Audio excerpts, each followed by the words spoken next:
চাকরিটা হয়েছিল। এখানে আমাদের অনেক প্রিয় সহকর্মী আছে যারা 3টে 4টে সেই আমরা ফার্স্ট ক্লাস বিভিন্ন ইউনিভার্সিটি থেকে প্রথম মানে ভালো ভালো সাবজেক্ট অনার্স মাস্টার্স করে এবং খুব কম্পিটেন্ট অনেক ছেলে করে।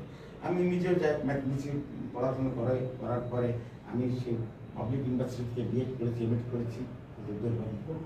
সৌভাগ্য হয়তো আল্লাহ আমাকে এখানে সেখান থেকে একই চেয়ারে আমাকে অবসর নিতে হচ্ছে। এখানে অনেক কষ্টের ব্যাপার আছে।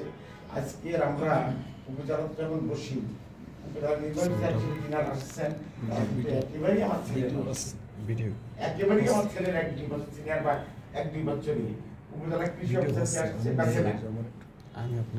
সে এখন বিয়োগ করে যারা সবচেয়ে মৎস্য অফিসার, প্রাণী সম্পদ অফিসার সকলেই সূত্রতা বলতে কি আমাদের এখন উপজেলাতে বসে একই চেয়ারে আমাদের সূত্রতা বলতে আমাদের প্রিয় সহকর্মী সকলেই আমরা কিন্তু বিব্রত বোধ করি অনেক সময়। হ্যাঁ, আমরা বিব্রত বোধ করি যে আমাদের এই আমি অবশ্য শুরু থেকেই আমাদের পেশাগত মান উন্নয়নের জন্য আমি চেষ্টা করেছি। আমি সবসময় সমিতির সাথে আছি, এখন আমি সমিতির সাথে আছি এবং আশা করি ইয়ারের পর্যন্ত আমি সমিতির পদটাকে সেবা আল্লাহ বাঁচিয়ে রাখেন। কিন্তু আমি আমার অনুষ্ঠের জন্য আমি চেষ্টা করে যাব। বিশেষ করে আমাদের এই যে জেলা শিক্ষক সে একঘাট তরুণ যারা অত্যন্ত মেধাবী, আমি তো প্রত্যেককে চিনি বলতে পারি। আমি রিজাউল সাহেব, আমাদের ওই যে কুদ্দুস সাহেব, তাদের সাথে আমার ওই 2006 সাল থেকে আমরা তাদের চিনি। আমি যখন বাগান মোড়েলগঞ্জে পোস্টিং ছিলাম, এরা অত্যন্ত মেধাবী। এখন হয়তো বয়সের কারণে মনে হয় আর মানুষের যদি চেয়ার না পায় মানুষের কিন্তু বুদ্ধিমত্তা বা কোয়ালিটি ডেভেলপ করে না আসলে। কিন্তু এখানে যারা আছে আমাদের যে আমাদের ট্রেনিং কোঅর্ডিনেটর, আমাদের কানি, যারা সকলেই কিন্তু অনেক মেধাবী স্টুডেন্ট এবং তারা সবাই কম্পিটেন্ট ছিল। এরা যে কোনো চেয়ারে বসাই দিলে যে কোনো বড় দায়িত্ব পালন করার যোগ্যতা আছে। কিন্তু এই সত্যতা বলতে কি আমরা তাদের নিয়েও আমরা আন্দোলন করছি, কিন্তু তাদের জন্য আমরা এখন পর্যন্ত ভালো কিছু করতে পারিনি। কিন্তু আমাদের সমিতির তরফ থেকে, আমাদের তরফ থেকে তাদের সাথে আমরা একাত্ম প্রকাশন করছি, আমরা কাজ করতে পারি ইনশাআল্লাহ। যাই হোক, এটা অত্যন্ত দুঃখজনক। আজকের আমাদের উপজেলা পর্যায়ে পশু ডাক্তার তিনি 4 চাকাটা বিশাল গাড়ি পাইছে, পশু ডাক্তার, কিন্তু শিক্ষা অফিসারের কোনো কিছুই নাই। হ্যাঁ, আমরা এত শিক্ষা প্রতিষ্ঠান যশোর সদর উপজেলায় প্রায় 150-200 প্রতিষ্ঠান আমাদের দেখার জন্য বাইসাইকেল, কিন্তু আসলে এই মুহূর্তে এই অবস্থায় একজন প্রাণী সম্পদ অফিসার, সে নতুন চাকরি, একেবারেই বাচ্চা, হ্যাঁ, সে যোগদান করে সেটা 4 চাকা গাড়ি নিয়ে যাচ্ছে, কৃষি অফিসার 4 চাকা গাড়ি নিয়ে যাচ্ছে, দিয়েছে একেবারে 3 বছর 4 বছর চাকরি করে এখন তাদের এই প্রমোশন হচ্ছে। এসিরানকে 3 বছর চাকরি করে সে এখন এসিরান হচ্ছে, 2 বছর চাকরি এসিরান হচ্ছে, সে একটা গাড়ি নিয়ে যাচ্ছে। কিন্তু আমরা আজকে যেতে হচ্ছে আর পিছনে বাইসাইকেল, মোটরসাইকেল, এটা একেবারেই বেমানান। আজকে যারা আমরা চলে যাচ্ছি, কিন্তু আমাদের যারা আপনারা যারা থাকছেন আমাদের উৎসব, আমি সকলকে অনুরোধ করবো যে আমাদের এই বিষয়গুলো, এই যে বৈষম্য শিকার আমাদের পাশে আবিষ্কারটা বৈষম্যর কারণেই একটা নতুন একটা বাংলাদেশ আমরা পেয়েছি। এই বিষয়গুলো আমাদেরকে যথাযথ জানাতে হবে এবং কাজ করতে হবে। শিক্ষা ব্যবস্থা, যেখানে আমরা বলি যে একটা জাতির হচ্ছে মূল বিষয়টা, মূল মেরুদণ্ড আছে, জাতির মেরুদণ্ড হচ্ছে শিক্ষা, সেই শিক্ষার প্রতি সরকারের কোনো ভালো পদক্ষেপ নাই।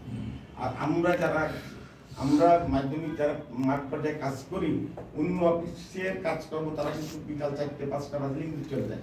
আমাদের সকলেরই কিন্তু রাজ্যে কাজ করা লাগে, রাজ্যে কাজ করা লাগে। যখন আমাদের বিভিন্ন কাজ আসে, আমরা রাত 2টা-3টা পর্যন্ত আমাদের দুনিয়ার কাজ আমাদের করতে হয়। কিন্তু আজকে ইউনিকাইডের কাজ, আজকে প্রশিক্ষণের কাজ, আজকে এমপিওর কাজ, আজকে ইএফটির কাজ, একের পর এক আমাদের যে হারে কাজ করতে হয়, কিন্তু আমরা মাঠ পর্যায়ে সেভাবে সম্মানিত।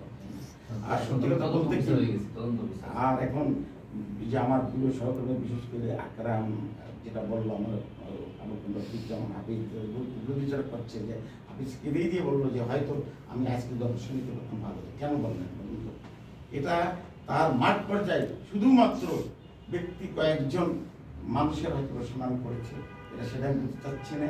এবং তারা যখন কিছু বলে বা করে তাদের সেটাকে বড় দেখে, কিন্তু আমরা মাঠ পর্যায়ে আমাদের পর্যায়ে কত প্রেশার ক্রিয়েট আসে, এমপি সাহেব, মন্ত্রী সাহেব, উপজেলার চেয়ারম্যান, রাজনীতিবিদ, সভাপতি, অমুক, কত ধরনের প্রেশার ক্রিয়েট করে আমাদের মাধ্যমিক শিক্ষক যারা, আপনারা যারা সম্মানিত বিভিন্ন পাবলিক স্কুল প্রধান শিক্ষক আছেন, আপনাদের সাথে আমরা কাজ করি। আপনারা কিন্তু আল্লাহর রহমতে অনেক দিক দিয়ে আপনারা জানেন না, তো আমাদের যে কত মিট আপ করা লাগে, কত কিছু করা লাগে, এবং কত ধরনের যে হুমকি ধামকি প্রেশার আমাদেরকে করে আসে, এইভাবে আসলে এই বয়সে আমাদের চাকরি করাটা আমাদের জন্য অনেক কঠিন। যাক, আমি আমার জেলা শিক্ষা সত্যি সত্যি এত সুন্দর একটা আয়োজন করেছেন। বিশেষ করে আমি যশোর সদরে থাকাকালীন আমার অত্যন্ত প্রিয় স্যার, যিনি এখানে গোলাম আজম স্যারের বিদায়, এখন অবসর বিদায় নিয়েছিলেন, আমার মনে প্রাণে আমি মনে হয় স্যারের ওই রকম যে আমরা একটা অনুষ্ঠান করেছিলাম সদর শিক্ষকদের নিয়ে, আমার মনে হয় আমি এই 31 বছর চাকরি জীবনে যে কোনো জেলা শিক্ষক স্যারের যে এত বড় বিদায় অনুষ্ঠান হয়, এটা আমি আর দেখিনি। নিশ্চয় স্যার সেটা বলবেন বা সেটা স্যারের মনে ধারণা আছে। আমি সেটা চেষ্টা করেছি। আমাদের খালেদ স্যার এখান থেকে গিয়েছিলেন ডিও হিসেবে, সেখানে তারও আমরা বিদায় অনুষ্ঠানটা অত্যন্ত আমাদের প্রিয় সহকর্মী সকলেই মিলে আমরা একদম দিয়েছিলাম। জানি না আমার তো আর অফিসিয়ালি এখন থাকছে না, কালকে দিন থেকে আমার জীবনের নতুন একটা পথ চলা শুরু হবে। জানি না আমার ভাগ্যে কি আছে। আমাকে ডিপার্টমেন্ট আমাকে অনেক দিয়েছে, কারণ আমি 7টি সদর উপজেলায় পোস্টিং পেয়েছি, আল্লাহ 7টি সদরে, এবং আমার এক পর্যায়ে 5টি সদর উপজেলা পোস্টিং ছিল। আমি তখনকার দিনে প্রজেক্ট ডিরেক্টর স্যারকে বলছি, স্যার আমি অমুক একটা উপজেলা, গ্রামীণ উপজেলা, বলছে না তোমাকে আমি উপজেলায় দেবো না, তোমার জন্য আমি ওই জায়গা ঠিক করে রেখেছি, আর একটা সদর উপজেলা তোমাকে আমি সেখানে দেবো। আল্লাহ আমাকে যথেষ্ট অ্যাওয়ার্ড দিয়েছে, আল্লাহর কাছে হাজার শুকরিয়া যে আমাকে সেদিক দিয়ে দিয়েছে। কিন্তু আমার এখনো কষ্ট লাগে, বিশেষ করে আমাদের যে আমরা যাদের সাথে কাজ করেছি দীর্ঘদিন ধরে, আমাদের যে বিশেষ করে